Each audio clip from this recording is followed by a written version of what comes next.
এবার আমাদের মাঝে আলোচনা নিয়ে আসবেন আজম বিখ্যাত সম্পদের মুফাসসির কোরআন সারা বাংলাদেশের নামযুক্ত মুফাসসির আন্তর্জাতিক মুফাসসির কোরআন মুফতি আমির হামজা সাহেব।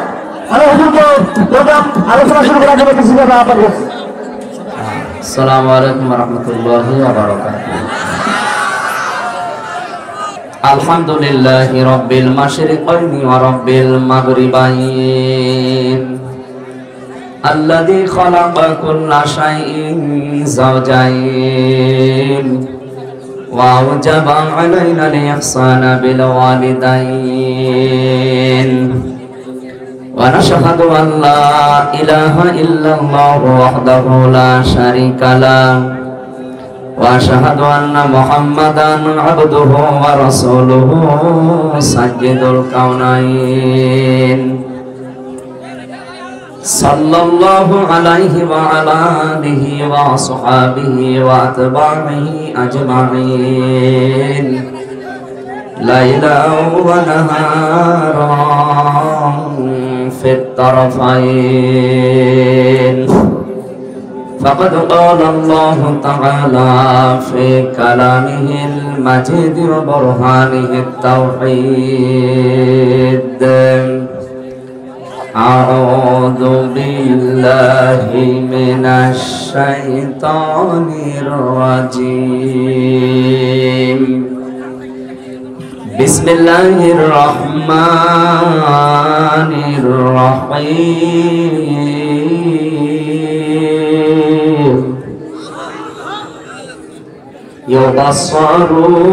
يبصرونهم يود المجرم لو يفتدي من عذاب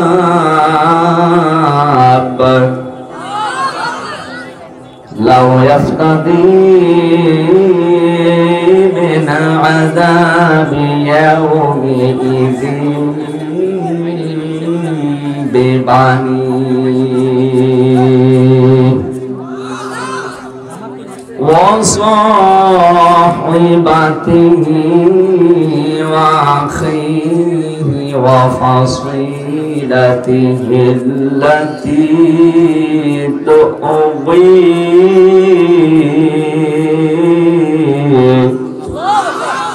ومن في الأرض جميعا ثم ينجيه كلا إنها لظى نزاعة للشيطان تدعو من أدبر وتولى وجمع فأوعى صدقت يا ربنا اللهم صل على سيدنا مولانا محمد وعلى آل سيدنا مولانا জীবনে যত প্রেম আছে কলিজায়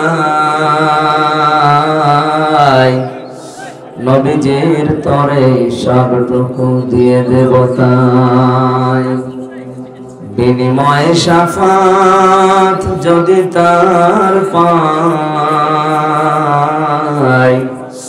মুছে যাবে জীবনে যত ব্যথা ভার বালাগাল উলাম বিকামালিহি কাশাফাত দুজা বিজামালিহি حسنت جميع خصاله صلوا عليه وآله الحمد لله বাংলাদেশের ঐতিহ্যবাহী জেলা রংপুর মহানগরের ৩ নম্বর ওয়ার্ড মরহুম আহাবউদ্দিন ভেলু মেম্বারের বাড়ি সংলগ্ন ময়দানে উত্তম হাসনা বাজার যুব সমাজের উদ্যোগে মহাবিশ্বের মহাবিশ্বয় আমাদের মালিক, আমাদের মনিব মহান রব্বুল ইজ্জত ওয়াল জালালের মুখের পবিত্র বাণী কোরআনে কারীম তাফসীরুল কোরআন মাহফিলের স্বনামধন্য সভাপতি,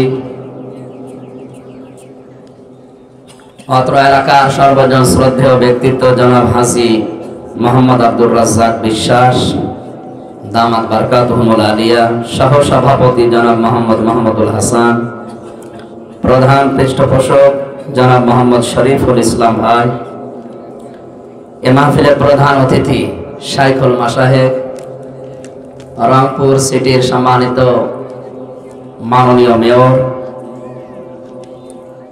জননন্দিত নেতা জনাব মোহাম্মদ মুস্তাফিজুর রহমান মুস্তফা, আতালাল্লাহু উমরাহু ওয়া বারাকাল্লাহু ফি হায়াতি, বলেন আমিন।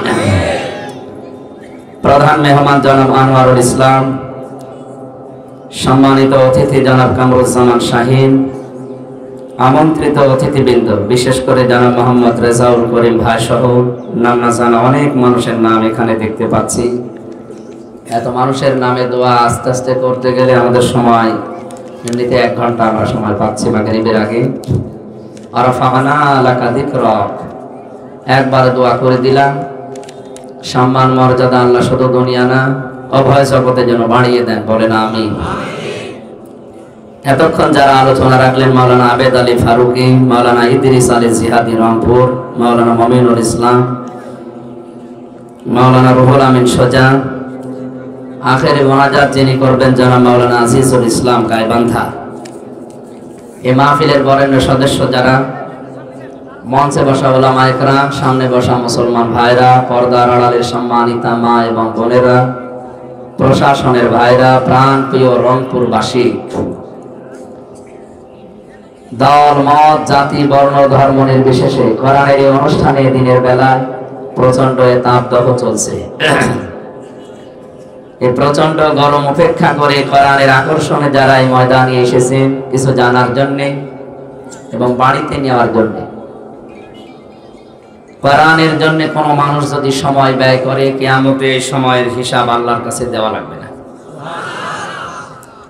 সুতরাং নারী পুরুষ সবাই মিলে আজকের এই ময়দানে যারা ঈদের আনন্দ নিয়ে এসেছি, খুশি হয়ে বলছে আলহামদুলিল্লাহ। আমরা হাদিসে পড়েছি জান্নাতে যাবে বেশিরভাগ সহজ সরল এবং গরিব মানুষ, সেগুলো এই রংপুর বিভাগে বেশি। এরা এত সহজ সরল, বেড়ি খাওয়া ছাড়া কিচ্ছু জানে না, খাবে না খাওয়াটা আর কি বলবো। এই অভ্যাস আছে রংপুর বিভাগের, ছেড়ে দিলে ভালো। দ্বিতীয় নম্বরে গরিব মানুষ এই বিভাগে বেশি। বাংলাদেশের অন্যান্য বিভাগের চাইতে ময়মনসিংহ এবং রংপুর এই 2 বিভাগে গরিব মানুষের সংখ্যা বেশি। আর নবীজি জানিয়েছেন জান্নাতে যাবে ধনীদের চাইতে 500 বছর আগে গরিব মানুষ। সুতরাং আমরা এদিকে তাকিয়ে আনন্দিত যে আমরা ওদের আগে চট্টগ্রাম, সিলেট, ঢাকা এই সমস্ত মানুষদের চাইতে রংপুর, ময়মনসিংহ এই বিভাগের মানুষগুলো নবীর এই কথা অনুযায়ী আমরা যদি একটু আমল করতে পারি 500 বছর আগে জান্নাতে যেতে পারবো ইনশাআল্লাহ। 500 বছর মানে 1 2 3 করে আমরা যেভাবে গণনা করি, 50 আনফাসানা মিম্মা তাহুদ্দুর, মরণের পরে এক একটা দিন শুরু হবে। এই দুনিয়ার গণনা হিসাবে 50,000 বছরের মতো লম্বা। এই হিসাবে 500 বছর আপনি হিসাব করেন, ক্যালকুলেটর নষ্ট হয়ে যাবে। সুতরাং বিশাল সুযোগ দুনিয়ায় কষ্টের মাধ্যমে হলো আল্লাহ যে আখেরাতে আমাদেরকে দান করবে। নবীর এই কথা আমরা 100% বিশ্বাস করি নাকি? বলেন বলেন। সুতরাং 100% বিশ্বাসের উপরে আমরা এই মনে করে আজকে বাড়ি যাব যে আল্লাহ আমাদেরকে ধনীদের চাইতে যেন 500 বছর আগে আখিরাতের যে হিসাব এ অনুযায়ী যেন জান্নাতে পৌঁছিয়ে দেন, বলেন আমিন। নবীজি জানিয়েছেন মান ক্বালা বিহি সাদাকা, যারা কোরআন দিয়ে কথা বলে দুনিয়ায় এরা সত্য কথা বলে। সুতরাং আজকের এই ময়দান থেকে সিদ্ধান্ত নিয়ে বাড়ি যাওয়া লাগবে যে কোরআন ছাড়া অন্য কোনো বিষয়ের কথা আমরা শুনতে চাই না আর বিশ্বাসও করি না। আমান আমিলা বিহি উজিরা, যারা কোরআন দিয়ে আমল করে তাদের পুরস্কার আল্লাহ নিজে দেবেন। আজকে আমরা কোরআনের 7টা আমলের কথা এখান থেকে শুনে যাব। 500 আমল আছে কোরআনে। কত? আজকে 7টার মতো আলোচনা করবো ইনশাআল্লাহ। আল্লাহ যেন পুরস্কার আমাদেরকে নিজের হাতে দান করে। আমার হাকামা বিহি আদালা, যারা কোরআন দিয়ে বিচার করে এরা ন্যায় বিচার কায়েম করে। আমান দানা ইলাইহি হাদা, যে ব্যক্তি কোরআন দিয়ে মানুষকে ডাকে আল্লাহ তাকে হেদায়েতের উপরে রাখে। হেদায়েতের উপরে থাকতে গেলে বড় জুব্বা গায়ে দিয়ে পাগড়ি মাথায় দিয়ে শুধু তসবিহ হাতে নিয়ে থাকলে হেদায়েতের উপরে থাকা যায় না। হেদায়েতের উপরে থাকতে গেলে কোরআন দিয়ে মানুষকে ডাকা লাগে। কথা বুঝতেছে? তাহলে আজকে থেকে টার্গেট নেওয়া লাগবে, আমরা ডাকতে হলে কি দিয়ে ডাকবো? পরবর্তী কথাটা আরো মারাত্মক, ফাকাদ হুদিয়া ইলা সিরাতিল মুস্তাকিম। নবীজি বলেন কেউ যদি কোরআনের ডাকে সাড়া দিতে পারে আল্লাহ তাকেও সরাল শহর জান্নাতের পথ নসিব করে দেবে। সুতরাং আমি হেদায়েতের উপরে থাকার নিয়তে কোরআন দিয়ে আজকে ডাক দেব, আর আপনি জান্নাতের পথ পাওয়ার জন্য কোরআনের ডাকে সাড়া দেবেন। তাহলে আজকের মাহফিল সাকসেস হবে ইনশাআল্লাহ। বিশ্বনবী জানিয়েছেন মান কারাআল কুরআনা ফাস্তাযহারাহু ফাহাল্লা হালালাহু ওয়া হারামা হারামাহু আদখালাহুল্লাহুল জান্নাহ ওয়া শাফাআহু ফি আশারাতিন মিন আহলি বাইতিহি কুল্লুহুম ক্বাদ ওয়াজাবাত লাহুন নার। তিরমিজির হাদিস। হযরত আবু হুরায়রা রাদিয়াল্লাহু তাআলা আনহু বলেন বিশ্ব নবী নিজে জানিয়েছেন যে ব্যক্তি কোরআন পড়ে কি করে, এটা কিন্তু ক্লাস চলছে, 1 ঘন্টার একটা ক্লাস হবে এখানে, কোরআনের ক্লাস। কিসের ক্লাস? ছাত্রের মতো জবাব দেবে, অন্তত যেন উপর ক্লাসে ওঠা যায়। আমরা এমন ছাত্র এখানে হব না যে ছিলাম 5-এ এমন পরীক্ষা দিয়েছি নামিয়ে দিয়েছে 2। এরকম অনেক ছাত্র আছে। এক ছাত্র এসে কাঁদছিল বাবার কাছে, বাবা বলছে কি কাঁদো কেন? ছেলের কান্না থামে না, ডাক দিয়ে বলে কি কাঁদো কেন? পরীক্ষার রেজাল্ট দিয়েছে। পরীক্ষার রেজাল্ট দিয়েছে তো ভালো জিনিস, পাস করেছো না ফেল করেছো? বলছে আব্বা পাস করলে ফেল করলেও তো একটা কথা ছিল, ছিলাম 5-এ নামিয়ে দিয়েছে 3। আমরা যেন এরকম ছাত্র না হই, আমরা এরকম ছাত্র হব আজকে একটা ক্লাসে 5-এ থাকলে যেন অন্তত 7-এ ওঠা যায়। আমি কিন্তু 6 পড়ি না, 5 পড়ে একবারে 7। আমরা এমন ছাত্র আজকে এখান থেকে 1 ঘন্টায় তৈরি হব। আমরা 5-এ যারা আছি আমরা যেন 1 ক্লাস ডেমিয়ে 1 ক্লাস বাদ দিয়ে 7-এ 8-এ উঠতে পারি ইনশাআল্লাহ। যে ব্যক্তি কোরআন পড়ে, এই যে কারাআ এই শব্দটা পড়া, কোরআন শরীফের ভেতরে আল্লাহ 3টি শব্দ দিয়েছেন কোরআন পড়ার ব্যাপারে, কারাআ, রাতালা, তালাওয়া। যারা অভিধান বোঝে কোরআনের তাদের দেখবেন অভিধানে লেখা আছে কেউ যদি কোরআন পড়তে চায় তার শর্ত 4টা লাগবে। কয়টা? 1 নম্বরে কেউ যদি কোরআন পড়তে চায় সে যেন শুদ্ধ করে পড়ে, অশুদ্ধ পড়লে কোরআন আবার বরদোয়া দেবে। যেন আজকের এই ময়দান থেকে আমরা শুধু এসেছি তা না, সিদ্ধান্ত নিয়ে বাড়ি যাব, মরণের আগে হলেও কোরআন শুদ্ধ করে আমরা পড়তে চাই, নারী হোক আর পুরুষ হোক। খায়রুকুম মান তাআল্লামাল কুরআনা ওয়া আল্লামা। পৃথিবীতে শ্রেষ্ঠ মানুষ ওইটা নবীর দৃষ্টিতে যে ব্যক্তি কোরআন শরীফ পড়ে এবং মানুষকে পড়ায়। আমরা এই 2টা যে কোনো একটাই থাকতে চাই, হয় পড়বো না পড়াবো। 2 নাম্বার শর্ত হচ্ছে কোরআন শুধু পড়লেই শুদ্ধ করে হবে না, এটাকে বুঝতে হবে। আর আমি যতটুকু জানি বাংলাদেশের রংপুর, খুলনা এই সমস্ত বিভাগের মানুষগুলো কোরআন বোঝার ব্যাপারে অনীহা, এরা বোঝেও কম, বোঝার চেষ্টাও কম। এদের যে আন্তর্জাতিক কম্পিটিশন যেগুলো হয় দেখেন, রংপুর, খুলনা এই সমস্ত বিভাগের ছেলে মেয়েরা চান্স পায় না, পায় সব চট্টগ্রাম, সিলেট, ঢাকা এই সমস্ত জায়গা। এই জন্য আমরা আরো এগিয়ে যাব কোরআন বোঝার ব্যাপারে। 3 নম্বরে কোরআন শুধু বুঝলেই হবে না, যেখান থেকে বুঝবেন যতটুকু ওইটাই প্র্যাকটিক্যাল লাইফে বাস্তব জীবনে সেট করার চেষ্টা চালাতে হবে। ওই সময় থেকে আমি বসে বসে পড়ছি ওয়ালা ইয়াহুদ্দু আলা তুআমিল মিসকিন, আল্লাহ তাআলা বলেন হে নবী কিয়ামত বিশ্বাস করে না কারা জানেন? নবীজি বললেন কই, আমার কাছে যারা আছে সব তো মনে হয় কিয়ামতে বিশ্বাসী। বিশ্ব নবী বলেন না, কিয়ামত বিশ্বাস করে না ওই মানুষগুলো যারা এতিমের গলায় ধাক্কা দেয় আর মিসকিনকে খাবার তো দেয় না, খাবারের জন্য উৎসাহ দেয় না। আপনি নিজে বসে বসে পড়ছেন ওয়ালা ইয়াহুদ্দু আলা তুআমিল মিসকিন, আর এতিম মিসকিন একজন এসেছে আপনার দ্বারে, যে কিছু দেন। আপনার উচিত ছিল এই আয়াতের আমল করা, কোরআন শরীফ বন্ধ করে অন্তত সাধ্য অনুযায়ী তাকে কিছু দেওয়া, তাহলে এটা কোরআনে কারিম পড়ার হক আদায় হতো।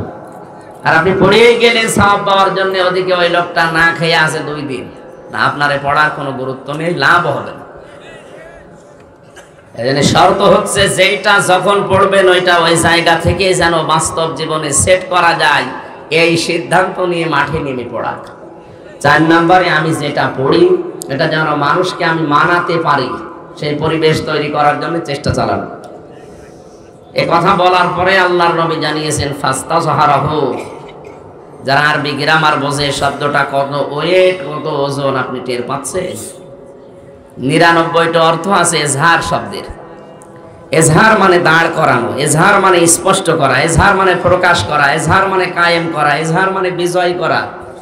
তার মানে কোরআন যে পড়ে এবং কোরআনকে বিজয় করার জন্য দুনিয়ায় চেষ্টা চালায়, আমাদের জীবনের টার্গেটই এইটা, যেন কোরআন এ দেশে বিজয়ী হয়।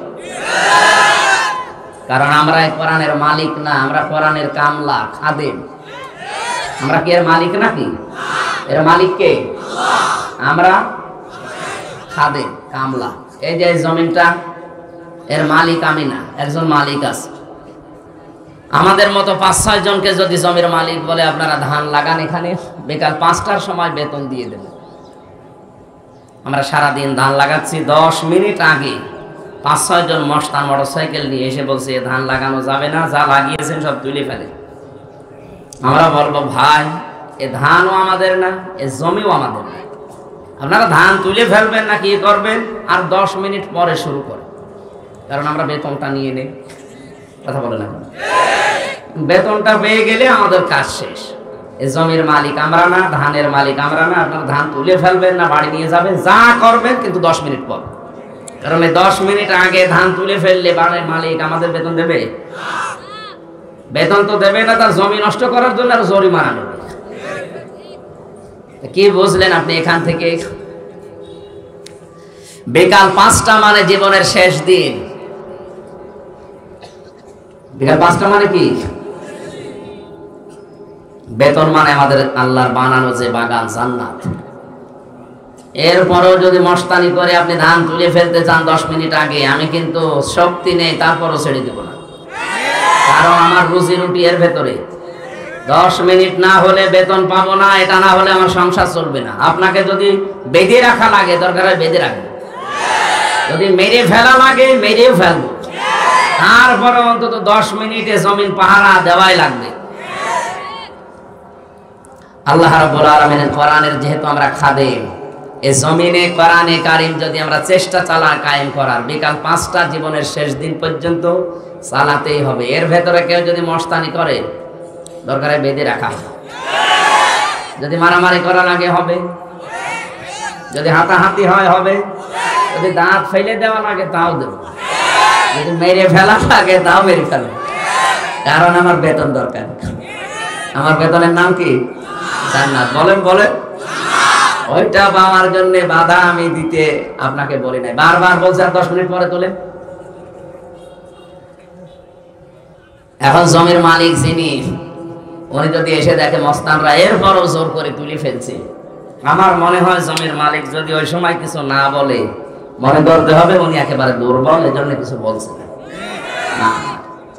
যদি সামনাসামনি কিছু না বলে, মালিকের তো একেবারে কিছু নেই তা না, এত বড় জমির মালিক, তার কিছু নেই, বিভিন্ন জায়গায় তার হাত আছে। মস্তানরা যেন মনে করে এখন যদি সরাসরি আমাদের কিছু না বলে, মালিক যদি গোপনে বিভিন্ন রকমের হাত দিয়ে আমাদেরকে ধরে, বাপ বলার সময়ও দেবে না। এটা জমির মালিককে দেখে যদি মস্তানরা এই কথা মনে করতে পারে, তামাম পৃথিবীর মালিক যিনি, আসল মালিক কে? উনি যদি এই জমিনে দিন কায়েম, কোরআনে কারিম প্রতিষ্ঠিত, বিজয়ী হওয়ার ব্যাপারে যারা বাধা দিচ্ছে, উনি যদি কিছু না বলে, মনে করতে হবে আল্লাহর শক্তি এখন আর নেই। শক্তি থাকার পরও কিছু বলছে না, আপনি বিশ্বাস করতে পারেন এখন হয়তো কিছু বলছে না। ইন্নাহুম ইয়াকিদুনা কায়দা ওয়া আকিদু কায়দা ফামাহিলিল কাফিরিনা আমহিলহুম রুয়াইদা। আল্লাহ ছাড় দেন, ছেড়ে দেন না। এখানে এসে যে সমস্ত মস্তানি করছেন আপনি থামেন, আল্লাহ যদি ধরে বাপ বলার সময় পাবে না। আমরা তো কামলা, আমরা খাদেম, আমরা জন মনীষ পাট লেবার যাই বলেন, আমরা চেষ্টা করি যাব জীবনের শেষ দিন পর্যন্ত কায়েম হলে ভালো, না হলেও অসুবিধা নেই, আমাদের বেতন আছে। আপনি কি করলেন? আপনি এটা বাধা দিয়ে নিজের কপালে আগুন লাগালেন। এজন্য এই আগুন যেন না লাগে সেদিকে খেয়াল রাখবেন। ফাস্তাজহারাহু, যে ব্যক্তি কোরআনকে বিজয়ী করার জন্য দুনিয়ায় চেষ্টা চালাবে, আদখালাহুল্লাহুল জান্নাহ। এর আগে দুইটা শব্দ ছিল, ফাহাল্লা হালালাহু ওয়া হারামা হারামাহু। কেন? ইজহার করার পরে, বিজয়ী করার পরে আল্লাহ হালাল হারামের কথা নবীজি বললেন কেন? হাদিসের ব্যাখ্যায় আমি পড়েছি, বিশ্বনবী জানিয়েছেন, কোরআনে কারীম যদি ব্যক্তি, পরিবার, সমাজ এবং রাষ্ট্রে কায়েম থাকে, বিজয়ী থাকে, তাহলে ওই দেশে হালালকে হালাল, হারামকে হারাম জেনে চলা সহজ। আর কোরআন যদি কায়েম না থাকে, ও দেশে যদি জিবরাইলও বাস করে, তারও হালালকে হালাল, হারামকে হারাম জেনে ছেড়ে দেওয়া কঠিন। এদেশে আজ কোরআন বিজয়ী নেই, এই জন্য যে আমার মাথার ভেতরে যে টুপি অনেক সুন্দর দেখতে মনে হচ্ছে, কিন্তু এর ভেতরেও সুদ আছে। এখন যদি বলেন হুজুর কি বললেন, সুদের টুপি মাথায় দিয়ে ওয়াজ করছে, কারণ হয়তো আমি 200 টাকা দিয়ে এই টুপিটা কিনেছি, টাকা আমার জায়েজ, টাকা হালাল। এই টুপিটা যে মার্কেটে, যে ফ্যাক্টরিতে তৈরি হয়েছে, ওই ফ্যাক্টরির মালিক লোন নিয়ে ফ্যাক্টরিটা দিয়েছে, কথা বলছে না? তাহলে ডাইরেক্ট ইনডাইরেক্ট এদেশে যতদিন যাকাত ভিত্তিক অর্থনীতি কায়েম না হবে, ফেরেশতা জিবরাইল দেশে যদি বাস করে, দেশে সেও সুদখোর। এজন্য যাকাত ভিত্তিক অর্থনীতি কায়েম যতদিন না হয়, এটা কোরআনের নির্দেশ না? নামাজের কথা 82 বার, যাকাতের কথা ফাকিমুস সালাতা ওয়া আতাবুজ যাকাত, নামাজ কায়েম করো, যাকাত প্রদান করো। এজন্য আমাদের দেশে যারা দায়িত্বে আছে, আমাদের প্রধানমন্ত্রী শেখ হাসিনা সহ যারাই দায়িত্বে আছে, অর্থনৈতিক যে বিষয়, এটা ইবাদত আমরা অনেকে মনেই করি না। এটা একটা ইবাদত, অনেকে মনে করি না। অথচ হালাল রুজি না হলে আপনার ইবাদতও কবুল হবে না। বলেন, যাকাত ভিত্তিক অর্থনীতি কায়েম হয়ে গেলে বাইরের দেশে আমাদের এভাবে আর হাত পাতা লাগবে না। বিভিন্ন ব্যাংকে যে টাকাগুলো পড়ে আছে, এই টাকাগুলো যদি সরকার কালেক্ট করে যাকাতের মাধ্যমে, এককালীন দানের মাধ্যমে, এদেশে 3 বছর পরে যাকাত নেওয়ার জন্য মাইকে ঘোষণা দেওয়া মানুষ পাওয়া যাবে। এটা জরিপ এসেছে, আমি বানিয়ে বলছি না। এজন্য কোরআন যদি আমরা ইজহার করার, প্রতিষ্ঠিত করার, কায়েম করার চেষ্টা চালাই, এদেশে হালালকে হালাল জেনে মেনে নেওয়া সহজ হবে, আর হারামকে হারাম জেনে মেনে নেওয়া সহজ হবে। আদখালাহুল্লাহুল জান্নাহ, আল্লাহর নবী বলেন, তখন তাকে আল্লাহ জান্নাতে প্রবেশ করিয়ে দিয়েছে, না দেবে? না না, আদখালা এটা মাঝে ছিলা, তার মানে সে জান্নাতে চলে গেছে। সুবহানাল্লাহ বলেন না, দাঁড়ান আগে। তো এখানে কথা ছিল আদখালাহুল্লাহুল জান্নাহ, আল্লাহ তাকে জান্নাতে দিয়েছে, না দেবে? কেন? তো মানুষ তো এখন আমরা মারা যায়নি, জান্নাতে দিল কি করি? হাদিসের টিকায় পড়েছি, কোন মানুষ যদি সত্যিই কোরআনে কারীমকে কায়েম অবস্থায় পায়, বিজয়ী অবস্থায় পায়, প্রতিষ্ঠিত অবস্থায় পায়, তাহলে ওই দেশে এমন একটা পরিবেশ কায়েম হবে যেন মিনি জান্নাত হয়ে যাবে। ওই দেশে বসবাস করা আর জান্নাতে বসবাস করা একই মনে হবে। আর কথার ওজন টের পাচ্ছেন? আশাফাহু ফি আশারাতিন মিন আহলি বাইতিহি কুল্লুহুম ক্বাদ ওয়াজাবাত লাহুন নার, তাকে সুপারিশ করার জন্য যোগ্যতা তাকে আল্লাহ দান করবেন এমন 10 জনের ব্যাপারে তার পরিবারস্থ লোকদের, যাদের জন্য জাহান্নামের সিদ্ধান্ত হয়ে গিয়েছিল, শুধুমাত্র কোরআনের ইজ্জতে মহান আল্লাহ তার সুপারিশ গ্রহণ করে তাদের জান্নাতে ঢুকিয়ে দেবেন। এই কোরআন পড়ার জন্য, শোনার জন্য, বোঝার জন্য, মানার জন্য আমরা এসেছি। সেখান থেকে 6666টি আয়াতের মাত্র কয়েকটা আয়াত আমরা পড়েছি সূরা মাআরিজ থেকে। তাফসীরুল কোরআন মাহফিল লেখা আছে, তাফসীর আকারে আমরা কথা বলবো ইনশাআল্লাহ। আমার আজকের আলোচনার বিষয় হচ্ছে মুক্তিপণ। কি বললাম? বলেন না কেন? মুক্তিপণ শব্দ শুনে কেমন ভয় ভয় লাগছে না? অনেককে ধরে নিয়ে যায়, তখন মুক্তিপণ দাবি করে। যে সমস্ত সাগর এলাকা, নদী এলাকায় যারা মাছ ধরতে যায়, এদেরকে জলদস্যু যারা আছে, ডাকাত যারা আছে, গম করে ধরে নিয়ে যান। যে পরিবারের কাছে খবর দেয় যে ছেড়ে দিতে পারি, মুক্তিপণ দেওয়া লাগবে। কি দেওয়া লাগবে? কোরআনে কারিমে এই শব্দটাকে আল্লাহ কোট করেছেন, মুক্তিপণ। এই যে মানুষটাকে ধরে নিয়ে গেল, তার পরিবারস্থ লোকদের অবস্থা কি হয়? আল্লাহ বলেন কিয়ামতের কঠিন ময়দান এমন ভাবে তৈরি করব, মানুষ মুক্তিপণ দিয়ে বাঁচার জন্য কি কি দিতে চাইবে সেইগুলো আমি উল্লেখ করলাম।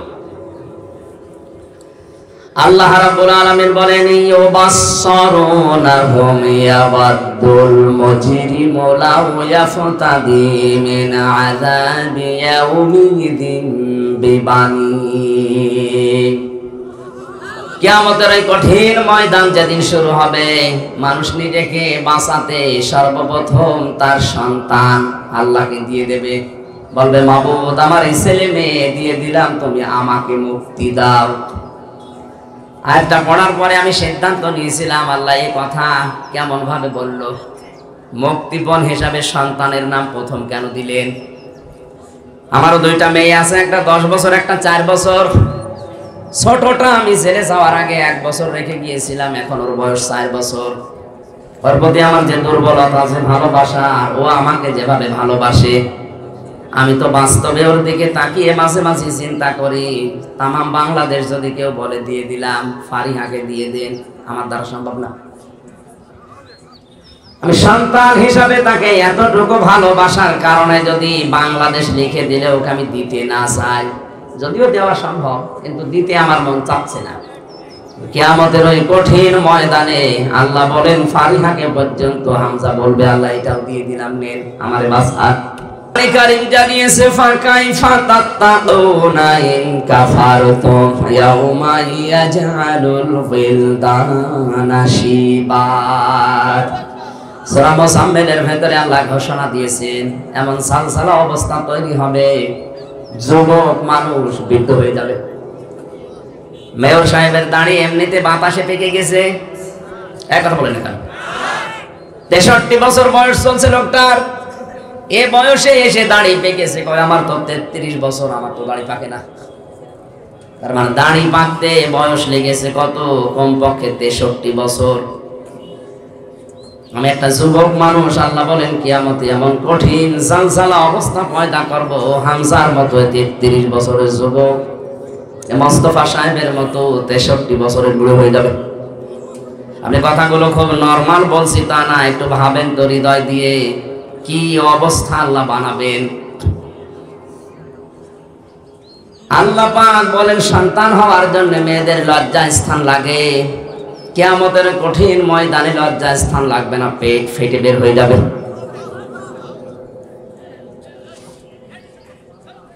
আমি রংপুর বিভাগে আয়াতটা পড়লাম এই জন্যে, কারণ এই সহজ সরল মানুষকে ধোঁকা দিয়ে বোকা বানিয়ে অনেকে আজ বিভিন্ন পীর শব্দ নিয়ে ব্যবসা করে খাচ্ছে। কোরআনে কারীম জানিয়েছে, ইয়াউমা ইয়াফিরুল মারউ মিন আখিহি ওয়া উম্মিহি ওয়া আবিহি ওয়া সাহিবাতিহি ওয়া বানিহি। কিয়ামতে সর্বপ্রথম মানুষের এই বিপদের মুহূর্তে তার কাছ থেকে পালিয়ে যাবে তার আপন ভাই। কে? আমরা বাংলাদেশে যত কঠিন অবস্থায় থাকি না কেন, ভাই বোনের ছোটকালের যে সম্পর্ক, এটা যাদের আছে তারা জানে কত মধুর সম্পর্ক ভাই বোনের, কত আপন সম্পর্ক ভাই বোনের। যদিও ছোটবেলায় এক অন্যের সাথে মারামারি, গন্ডগোল, ঝগড়া করে, বিয়ের সময় যদি বোন বিয়ে হয়ে যায়, ভাই এত শক্ত থাকার পরও কেঁদে ফেলে। আল্লাহ বলেন কিয়ামতে এই বোন ভাইকে দেখলে পালাবে, ভাই ভাইকে দেখলে সর্বপ্রথম দৌড় দেবে, আস্তে আস্তে দৌড়াবে না। ইয়াফিরু শব্দের শাব্দিক অর্থ মাজা তুলে দৌড় দেওয়া। পুলিশ তাড়লে মানুষ যেভাবে দৌড়ায়, বাঘে তাড়লে যেভাবে দৌড়ায়, কিয়ামতে আপনার আপন ভাই ওইভাবে দৌড়াবে। 2 নম্বরে মায়ের নাম দিয়েছেন আল্লাহ, 3 নম্বরে বাবার নাম দিয়েছেন, এরপরে স্ত্রীর নাম, সন্তানের নাম, বন্ধু বান্ধবীর নাম, এরপরে নেতা নেত্রীর নাম। রংপুরবাসী বিবেক খাটান, বুদ্ধি খাটান। মাথা খাটান তো। যে 7 জনের নাম বললাম এগুলো তো সব বানালাম নাকি? কোরআনে কারীমের সূরা আবাসার ভেতরে আল্লাহ পরিচয়গুলো তুলে দিলেন যে তোর থেকে সর্বপ্রথম পালাবে তোর ভাই, তোর মা, তোর বাবা, তোর স্ত্রী, তোর সন্তান, তোর বন্ধু বান্ধবী, তোর নেতা খেতা। আমরা জানি দুনিয়ায় মানুষ বিপদে পড়লে এই শ্রেণীর মানুষগুলো এগিয়ে আসে। কিন্তু আল্লাহ বলছেন কিয়ামতের আগে পালাবে। কি মনে হয় আপনার এরা যদি আগে পালিয়ে যায়? আমার তো কোরআন সামনে নিয়ে বিশ্বাস হয়েছে কিয়ামতে অনেক পীর সাহেব বলবে আল্লাহ আমি পীরই ছিলাম না। হ্যাঁ বলবে আল্লাহ আমি পীরই ছিলাম না, মরিদ পাবো কোথায়? আন্দাজ আমার পীর বলে। এখানে কারো উপরে ভরসা করে কোনো লাভ নেই। কিয়ামতে আপনাকে আল্লাহর দরবারে একা একা হাজির হওয়া লাগবে। কেউ আপনার আগে পরে থাকবে না। কিয়ামত একেবারে স্রেফ একা একা থাকবেন। ওয়াকুল্লুহুম আতিহি ইয়াউমাল কিয়ামাতি ফারদা। আল্লাহ পাক বলেন কিয়ামতে প্রতিটি মানুষকে আমার সামনে দাঁড় করাবো স্রেফ একা একা। কয়জন করে? ও হামজা, আপনাকে একা দাঁড় করানো হবে মালিকের সামনে। ফাইদা নুফিখা ফিস সূরি ফালা আনসাবা বাইনাহুম ইয়াওমাইযিন ওয়ালা ইয়াতাসালুন। সিংহায় ফুৎকার দেওয়ার সঙ্গে সঙ্গে যত সম্পর্ক আছে, রাজনৈতিক সম্পর্ক বলেন, রক্তের সম্পর্ক বলেন, আত্মীয়তার সম্পর্ক বলেন, যত রকমের সম্পর্ক নসবের বহুবচন আনসাব, একটা সম্পর্ক আল্লাহ বাকি রাখবে না, সব কাট হয়ে যাবে। আপনজন দেখলেই মানুষ সব দৌড়াবে, পালাবে আগে। আল্লাহ পাক বলেন ওয়া ইয়াসাদু হামিমুন হামিমা। সেদিন বন্ধু বন্ধুর সম্পর্কে কোনো প্রশ্ন জিজ্ঞাসা করবে না যে এটা আমার বন্ধু ছিল। ইউবাসসারুনাহুম, যদিও তাদের সামনাসামনি হাজির করা হবে। যতগুলো মানুষকে আল্লাহ বলেন মানুষ আমার কাছে মুক্তিপণ হিসাবে দিতে চাইবে বাঁচার জন্য, তার সর্বপ্রথম আমি নাম দিয়েছি সাহিবাতিহি। প্রথমে সন্তানাদি, এরপরে তার স্ত্রীকে বলবে আল্লাহ দিয়ে দিলাম। ওয়াখিহি, তার ভাইকে দিয়ে দেবে। ওয়া ফাসিলাতিহি আল্লাতী তুবি, তার জ্ঞাতি গোষ্ঠী যাদের কাছে সে রাজনৈতিক আশ্রয় পেত, সামাজিক পারিবারিক আশ্রয় পেত, এই মানুষগুলোকেও বলবে আল্লাহ এদেরও দিয়ে দিলাম। কথাটা এত সহজ মনে হচ্ছে আপনার, কত কঠিন অবস্থায় পড়লে মানুষ এই বিষয়গুলো সব দিতে চায়। আপনি নিজে ভাবেন এবার। পরের কথা আরো কঠিন। ওমান ফিল আরদি জামিআ, আল্লাহ বলেন শুধু সন্তানাদি, বউ, ভাই আর জ্ঞাতি গোষ্ঠী না, দুনিয়ায় যত কিছুর মালিক ছিল অস্থায়ী অস্থায়ী সব বলবে আল্লাহ আমি দিয়ে দিলাম। এরপরও তুমি আমারে বাঁচাও, আমাকে মুক্তি দাও। আল্লাহ এতটুকু বলার পরে এবার কঠিন একটা ধমক দিয়েছেন, কাল্লা, কখনো না, ইন্নাহা লাযা, অবশ্যই তোকে আমি লাজায় প্রবেশ করাবো। কোথায় বলেন বলেন? এই যে লাজা, এটা একটা জাহান্নামের দরজার নাম। রংপুরবাসী আমরা অনেকে দেশে বিভ্রান্তিতে আছি যে জান্নাত 8টা, জাহান্নাম 7টা। না, কোরআন হাদিসে এটা নেই।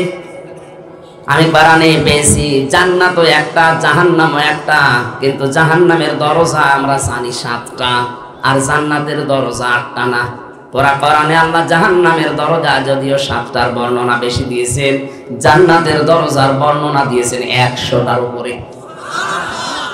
সচরাচর আমাদের বইতে লেখা আছে হয়তো 8টা, কিন্তু জাহান্নামের স্তর বা দরজা কয়টা? মোস্তফা সাহেব, আপনাদের মাননীয় মেয়র, ওনারাও যদি জিজ্ঞাসা হতো, জেনারেল শিক্ষিত, জান্নাত কয়টা বলেন তো? 8টা। জাহান্নাম কয়টা? 7টা। দেখলেন? জিজ্ঞাসা করেন তো কোনোদিন কোরআন হাদিসে কোনো জায়গায় পেয়েছে কিনা? শুধু শুনে শুনে। আমিও এতদিন এইটাই শুধু শুনে শুনে পাইনি। কোরআন পড়তে গিয়ে দেখি না আমার আল্লাহ জাহান্নাম দিয়েছেন 1টা আর দরজা দিয়েছেন 7টা। সূরা হিজরের 43-44 নম্বর আয়াতে আছে, লাহা সাবআতু আবওয়াব লিকুল্লি বাবিম মিনহুম জুজউম মাকসুম। আল্লাহ পাক বলেন জাহান্নাম তার দরজা 7টা। যে যে অপরাধ করবে দুনিয়ায় আমার আল্লাহ তাকে ওই দরজা দিয়ে জাহান্নামে প্রবেশ করিয়ে শাস্তি দেবেন। যতগুলো দরজা আছে জাহান্নামের তার ভয়ঙ্কর দরজার নাম এই লাজা। নাম কি বলেন বলেন? কি হবে এই দরজা দিয়ে প্রবেশ করার সঙ্গে সঙ্গে? নাযাআতাল লিশাওয়া, আগে চামড়া খসে যাবে। আপনার কি মনে হয় যে একটা ঘরের ভেতরে প্রবেশ করলে চামড়া এমনি এমনি খসে যায়? অবশ্যই এরকম যন্ত্রপাতি সেখানে সেট করা আছে। আমি তো রিমান্ডে ছিলাম 10 দিন। ওই সমস্ত জায়গায় দেখেছিলাম যে যে ধরনের অপরাধ করে প্রশাসনের লোকজন সেখানে নিয়ে তাকে ওই স্বীকারোক্তি নেয়। আমার তো মূল্য চুরির মামলা মনে করেন, আমার তো আর ওই জায়গায় নেবে না।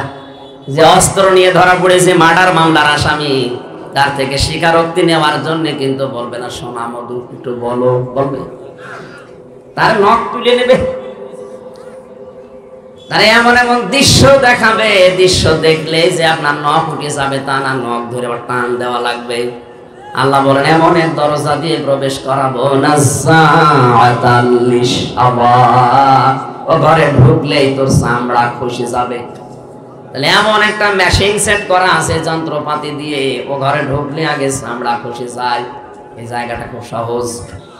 বলেন বলেন, এই জায়গায় আল্লাহ দেবেন কাদের?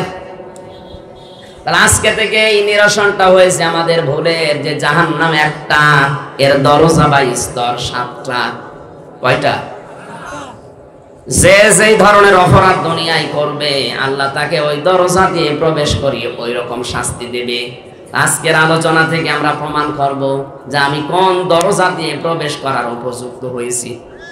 কারণ আমি তো যে কোনো একটা অপরাধে আছি এই 7টার। আমরা আজকে দেখবো যে আমি কোন অপরাধের কারণে কোন দরজা দিয়ে প্রবেশ করার জন্য আল্লাহ আমার উপযুক্ত করেছে। যদি আমি ওই দরজার সামনে থাকি, যেমন হুতামা আছে, হোমাজাস, হাবিয়া আছে, লাজা আছে, সাকার আছে, সাহির আছে, জাহান্নাম আছে, এই 7টা দরজা আমার আল্লাহ বানিয়েছে। আপনি আজকে এখান থেকে জেনে যাবেন যে আপনি কোন দরজার সামনে দাঁড়িয়ে আছেন। যদি দেখেন আপনি হাবিয়ার সামনে, যদি হোতামার সামনে, যদি লাজার সামনে, সামিরের সামনে, সাকারের সামনে, জাহিমের সামনে, জাহান্নামের সামনে, জাহান্নাম একটা দরজার নাম। যে কোনো দরজায় অবশ্যই আমরা কেউ না কেউ আছি। যদি থাকি, আজকের আলোচনা শেষে ওই দরজা থেকে এক দৌড়ে আমরা জান্নাতের 100টা দরজা আছে, যে কোনো দরজায় প্রবেশ করব ইনশাআল্লাহ। আজকে আমার রাতের আলোচনা আছে মাওলানা সিরাজুল ইসলাম ফারুকী ভাইয়ের, এর রাজারহাট কুড়িগ্রাম, রাজারহাট, রাত 9টা থেকে 11টা পর্যন্ত। ওখানে আমি জান্নাতের 100টা স্তরের কথা বলার চেষ্টা চালাবো, যে কয়টা পারি। আজকে জাহান্নামের স্তরগুলো বলছি, খুব মনোযোগ দিয়ে শুনবেন যে আপনি কোন দরজায় দাঁড়িয়ে আছেন। কষ্ট হচ্ছে? জাহান্নামে লাজা নামক যে দরজা, এখান দিয়ে প্রবেশ করার জন্য আল্লাহ রাব্বুল আলামিন 2টা গুণ বিশিষ্ট মানুষের নাম দিয়েছেন। রংপুরবাসী, দেখেন তো আপনার ভেতরে আছে কিনা, নাকি আয়াত বাদ দিয়ে দেবো? আমার মনে হয় এই আয়াতে এলাকায় নেই।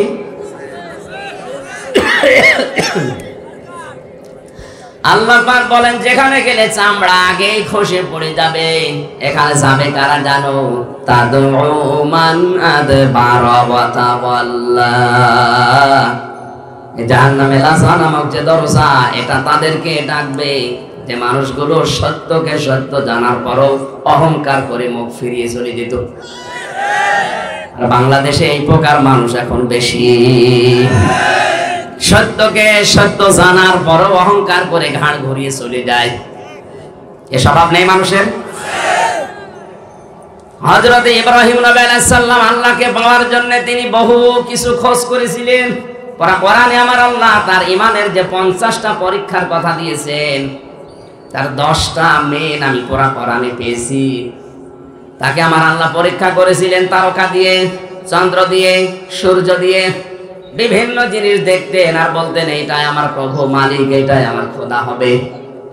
তখন যখন সব ডুবে অস্তমিত হয়ে যায়, তিনি বললেন না, ইন্নী ওয়াজ্জাহতু ওয়াজহিয়া লিল্লাযী ফাতারাস সামাওয়াতি ওয়াল আরদা হানিফা ওয়া মা আনা মিনাল মুশরিকিন। হে আমার জাতির লোকেরা, এতদিন পর্যন্ত যাদেরকে আমি খোদা মনে করতাম, একটাও আমার কাছে খোদার দাবিদার না।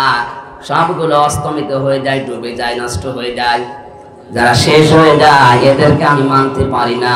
আমি মুখ ফিরিয়ে নিলাম এই সূর্য চন্দ্র তারকা সবার থেকে।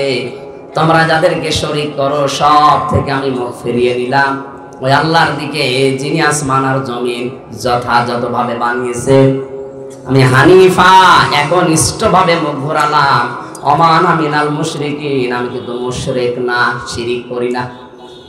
ইব্রাহিম নবী আলাইহিস সালাম আল্লাহকে খুঁজে পেয়ে চেষ্টা করেছিলেন পাওয়ার জন্য, আর আমাদের চোখে আঙ্গুল দিয়ে সত্যকে দেখিয়ে দিল, আমরা মানতে চাই না। এইজন্য তাদউ মান আদবারা ওয়া তাওয়াল্লা, জাহান্নামে লাজারে দরজা তাদেরকে ডাকবে যারা সত্যকে সত্য জানার পরেও অহংকার করে মুখ ফিরিয়ে চলে যায়। এই আয়াতটা পড়ার পরে আমার যতটুকু ধারণা, বাংলাদেশের অধিকাংশ মানুষ এই লাজা দিয়ে প্রবেশ করবে। কারণ এত আলোচনা পৃথিবীর কোনো জায়গায় হয় না, এত সতর্কবাণী উচ্চারণ দুনিয়ার কোনো জায়গায় আমি দেখি না। এত করে চোখে আঙ্গুল দিয়ে দেখিয়ে দেয়, এরপরও আপনি মানতে চান না, আপনার অহংকার বৃদ্ধি আরো বাড়ে। মনে হচ্ছে যে 1 নাম্বারটা পাওয়া যাচ্ছে, কথা বলে না কেন? 2 নাম্বার কি?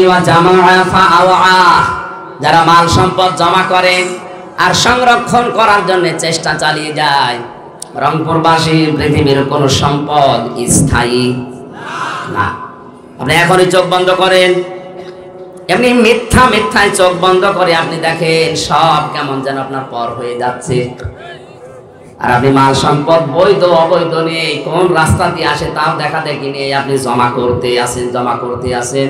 আর সব সময় এটা কি করে সংরক্ষণ করা যায় চেষ্টা করে যাচ্ছেন। এই গুণ যাদের ভেতরে এই পৃথিবীতে আছে তাদেরকে লাজা নামক দরজা ডাকবে, আসো তোমাকে সাইজ করছি।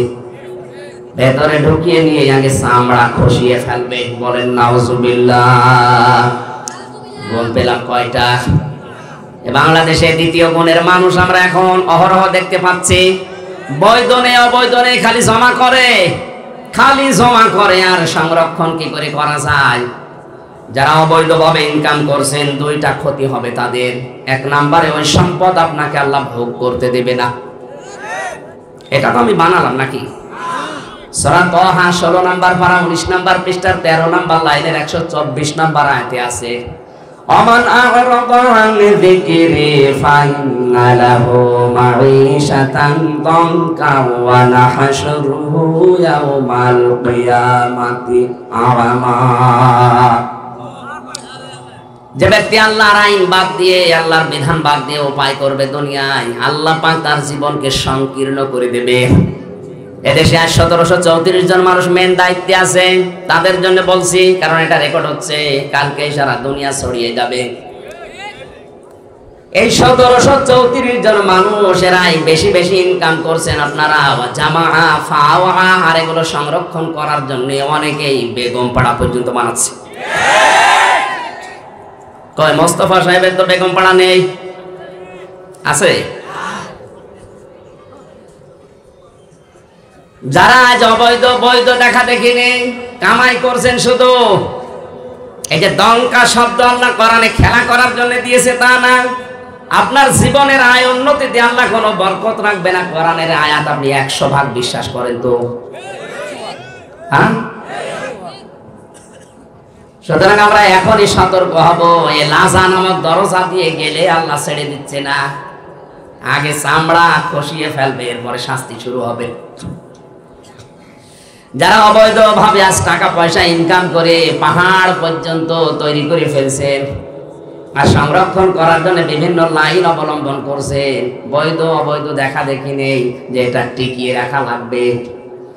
আল্লাহ পাক বলেন, দুনিয়ার জীবন তো সংকীর্ণ করে দেবই, ময়দানে মাহশারে যেদিন ধরে তুলবো চোখ দেব না, অন্ধ করে তুলবো। قال رب لم حشرتني أعمى وقد كنت بصيرا। লোকটা তখন বলবে, মাহবুদ আমার তো চোখ ছিল, আজকে আমি অন্ধ, একটু চোখ দাও, একটু আদম নবী দেখবো। কোন নবী? একটু আদম নবী কেমন ছিল, 60 হাত লম্বা ছিল, 36 হাত মোটা ছিল, একটু দেখবো কেমন লাগে। আল্লাহ ধমক দেবেন ওই সময়। কোরআনে কারীম বলেছে, আলা কাযালিকা তাতকা আয়াতুনা ফানাসিতাহা ওয়া কাযালিকাল ইয়াউমা তুনসা। এই নাফরমান, তোর কাছে আমার আয়াতগুলো এইভাবে গিয়েছিল, জানার পরে যেভাবে ভুলেছিলে, আজকের এই কঠিন ময়দানে আমি আল্লাহ তোরে ভুলে গেলাম। তাফসিরে ফি জিলালিল কোরআনে মুফাসসির লিখেছেন, আল্লাহ শুধু ধমক দিয়ে শেষ করবেন না, আল্লাহ পাক বলবেন, তুই যে আমার বান্দা ছিলি, তুই যে আমার বান্দী ছিলি, তোর নাম হামজা ছিল, তোর নাম রহিমা ছিল, কোনদিন আমার এই কুদরতের জবানে তোর নাম আমি আর উচ্চারণ করব না। একটু নিজের সাথে মিলিয়ে দেখেন তো ওই ময়দানে কি অবস্থা হবে যদি আল্লাহ কোনদিন আপনার নামটা, এই যে বসে আছে রেজাউল ভাই, মোস্তফা, আল্লাহ যদি বলে মোস্তফা নামে আমার কোনো বান্দা ছিল, কোনদিন আমার এই জবানি আর উচ্চারণ হবে না, যা তোরে ভুলে গেলাম।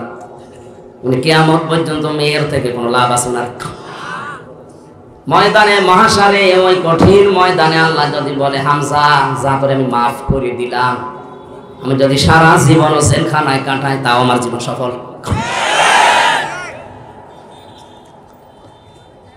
এখানে সম্পদ আদি যারা জমা করছেন, প্রথম ক্ষতি তাফসিরের ভাষায়, 1 নম্বরে আপনি ওগুলো ভোগ করতে পারবেন না, ভোগ করার আগে আপনার মরণ হবে। 2 নম্বরে আপনি যখন মারা যাবেন ঈমান পাবেন না, আর ওই সম্পদগুলো আপনার ছেলে মেয়ে বউ আপনার দলের লোক ওগুলো আর অবৈধ কাজে ব্যয় করবে, আর ফ্ল্যাক্সি লোড হয়ে বিকাশ হয়ে আপনার কবরে যাবে। এখন যদি বলেন, হুজুর আমার তো বিকাশ নাম্বার খোলা নেই, এমনি খুলে যাবে, ও আর খোলা লাগবে না, এমনি খুলে যাবে।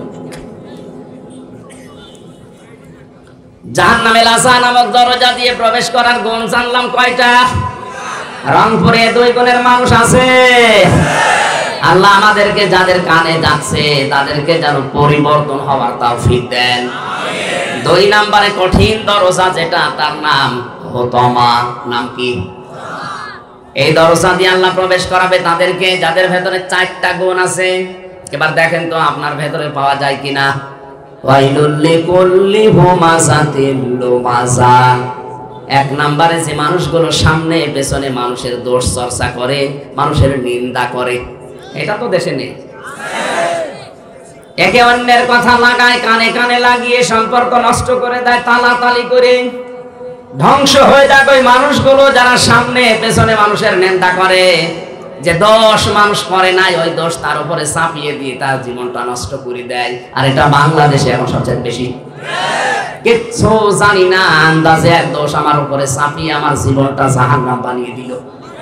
এই কথা বলছেন এটা? আর এটা মেয়েদের ভেতরে বেশি। আর এক জায়গায় বসলে শুধু দোষ চর্চা করে। সম্মানিতা মা বোনেরা মনে করছেন হুজুর আমাদের শত্রু না, আমি আপনাদের ভালোবাসি। জাহান্নামে হোতামা নামক দরজা দিয়ে যেন যাওয়া না লাগে, এখনই থেমে যান।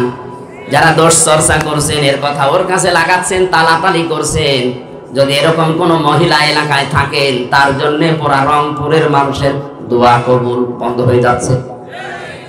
আপনি মনে করছেন এই আর কি, এতটুকুই কি হয়? কি হয় মানে একটা মানুষের সম্পর্ক নষ্ট করে দেওয়া কত বড় কঠিন অপরাধ। আল্লাহ রাব্বুল আলামিন জানিয়েছেন জাহান্নামে হোতামা নামক যে দরজা দিয়ে প্রবেশ করাবো, এই দরজার প্রথম নাম্বারে তারা যাবে যারা মানুষের দোষ চর্চা করে, এর কথা ওর কাছে লাগায়, তালাতালি করে মানুষের সম্পর্ক নষ্ট করে। এখানে অনেক বহু মানুষ বসে আছে 3 দিনের উপরে বিনা কারণে কথা বন্ধ করে। অথচ দুনিয়াবি কোনো বিষয়ে যদি কেউ 3 দিনের উপরে কথা বন্ধ করে মারা যায়, ও ঈমান পায় না, বেঈমান হয়ে মরে। 3 দিন না, 3 বছর কথা বলেন, এরকম মানুষ নেই? অথচ বড় কোনো বিষয় না, মুরগিতে ধান খেয়েছে এই কারণে কথা বলে না।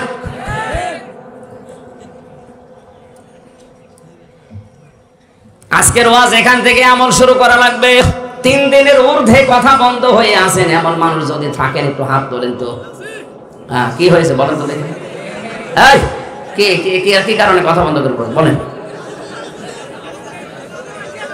না না, আজকের এই ময়দানে আপনাকে আমল করা লাগবে। যার সাথে কথা বন্ধ করে আছে দুনিয়াবি কোন স্বার্থে যদি এটা হয়ে থাকে, আগে তাকে সালাম দেন, বুকে জড়িয়ে নেন, কপালে চুমা দেন, বলেন ভাই ভুল হয়ে গেছে, এখন থেকে শুরু হয়ে গেল। কারণ উলুলিন নাসি হুসনা, মানুষের সাথে হাসি মুখে কথা বলা একটা সাদকা দেওয়ার সওয়াব। আরো বলছে হ্যাঁ হাত তুলে বা দেখাচ্ছে। শহর রংপুর বিভাগের মানুষ তো সহজ না, যারা এগুলো করছেন বন্ধ করা লাগবে ভাই। দ্বিতীয় নম্বরটা বলবো, বলেন বললেই হবে, আমার আবার 3 বছর থাকা লাগবে না তো। আল্লাযী জামাআ মালান ওয়া আদ্দাদা, আল্লাহ পাক বলেন যারা মাল জমা করে আর বারবার গণনা করে যে কত হইল। এখন মাল কি? মাল মানে অনেকেই মনে করে যে মরে গেছে আবুল মাল। গত টার্মে যে ছিল আবুল কি কামাল, অর্থমন্ত্রী কামাল ছিল না? এখন নাই দিনাজপুরের একজন কি যেন আবুল হাসান মাহমুদ আলী। মাল মানে মাল না, মালের ব্যাখ্যা পড়া কোরআনের ভেতরে আমি তাফসিরে পড়েছি 5টা। কয়টা? এই 5টা জিনিসকে আল্লাহর ভাষায় মাল বলা হয়।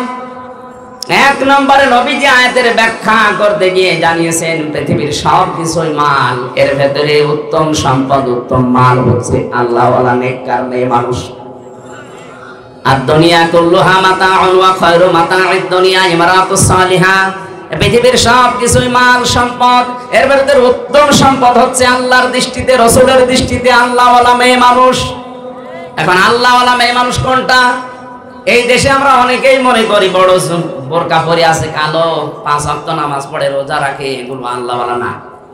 আল্লাহওয়ালা হওয়ার জন্য, নেককার হওয়ার জন্য 4টা গুণ লাগবে মেয়েদের। আমাদের মেয়র সাহেবের স্ত্রী যিনি আছেন তিনি সহ এখানে আমাদের যাদের বউ আছে, মহিলা প্যান্ডেলে যারা বসে আছেন, 4টা গুণ যদি আপনার ভেতরে থাকে, জান্নাতের 8টা দরজা আপনাকে ডাকবে, ওয়েলকাম জানাবে। আর যদি এই 4টা গুণ না থাকে, আপনি নামাজ পড়েন, রোজা রাখেন, কালো বোরকা পরে ঘোরেন, মনে করেন আমি নেককার হয়ে গেছি, না।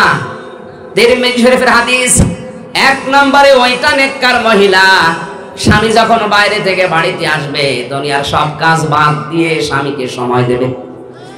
এরকম মহিলা তখন ঘরে ঘরে না। এই যে সবাই বলছে না, তার মানে রংপুরে সমস্যা আছে। 2 নম্বরে স্বামী যেটা পছন্দ করে ওটা যদি জায়েজ হয়, আপনার জীবন থাকতে ওটা মেনে নেওয়া লাগবে। এই কথা বলেন কেন? আমি নিজে স্বামী, যত স্বামী এখানে বসে আছে প্রতিটি স্বামী চাই বিয়ের পরে আমার মা বাবা যেন আমার সাথে সংসারে থাকে। কিন্তু আমি যতদূর জানি বাংলাদেশের 100টার প্রায় 98টা মহিলা এটা চায় না। নাকি বেশি বলে ফেলেন? ওই যে জ্বালানা দিয়ে শুনতেছে, জ্বালানা বন্ধ করেন, জ্বালানা দিয়ে শুনতেছে, আমার করার খোঁজ নেই।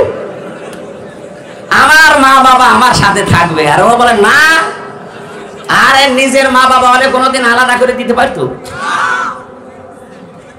আজ থানার ওসি, এই যে উপজেলা চেয়ারম্যান, ইউনিয়নের চেয়ারম্যান, মেয়র, এসব বিচার করতে করতে জীবন শেষ হয়ে গেল। প্রতিদিন কত বিচার খালি এই করা লাগে। এই যে বৃদ্ধাশ্রম বানিয়েছে, কি খেলা করার জন্য বানিয়েছে?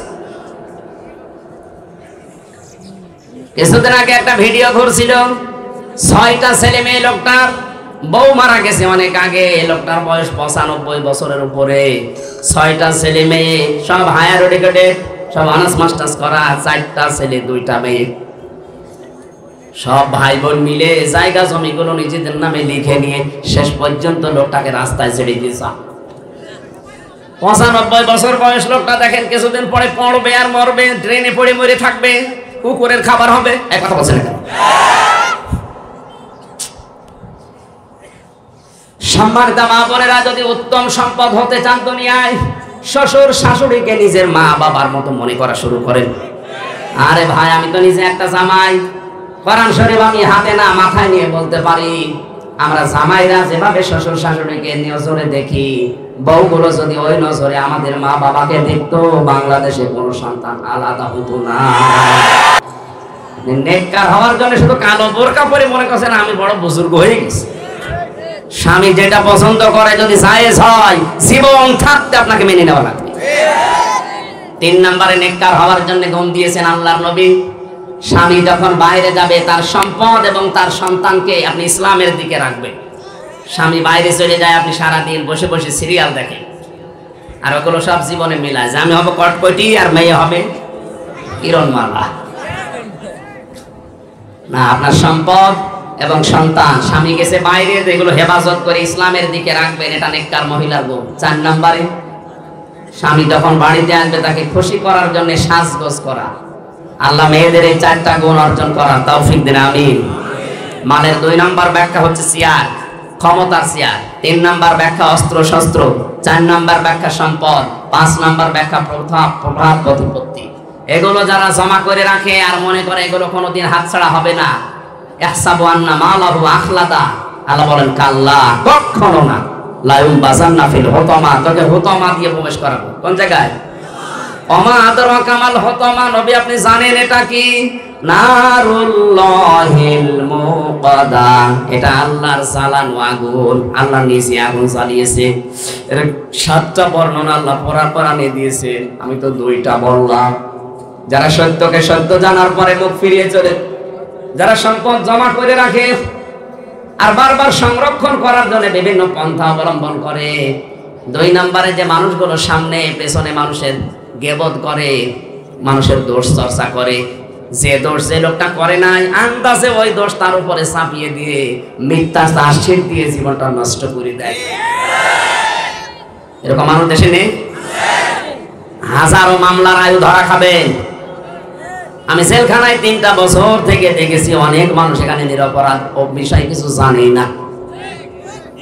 হয়তো এর সাথে আমার জমি জায়গা নিয়ে গন্ডগোল আছে, পারছি না, শেষে আমার 3 বছরের ছোট্ট একটা মেয়ে দিয়ে ওর নামে ধর্ষণ মামলা চালিয়ে 10 বছর জেলে রেখে দিলাম। বহু মানুষকে এরকম দেখেছি, কিচ্ছু জানে না, ধর্ষণ মামলায় 10 বছর জেল কাটছে। আর 3 বছরের মেয়ে ধর্ষণ করার মামলা দিয়েছে, পেরে ওঠে না, তখন ওই মেয়ে দিয়ে মামলা দেয়।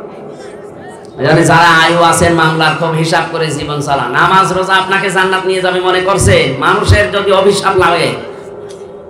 এজন্য আমাদের সাবধান হওয়া দরকার। আমার মনে হয় কয়েক মিনিট আছে মাগরিবের আজান হওয়ার, 1 ঘন্টা সময় দিয়েছিলেন, এখন 1 ঘন্টা 5 মিনিট হয়ে গেল।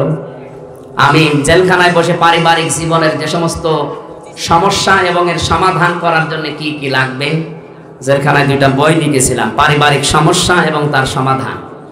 পরকীয়া প্রেম চলছে, এটা মেটানোর জন্য কি কি দরকার কোরআন হাদিসে ওই যে সাদা গাড়িতে আছে, যাওয়ার সময় নিয়ে স্ত্রীকে, মেয়েকে, বউকে, বোনকে উপহার দেবেন।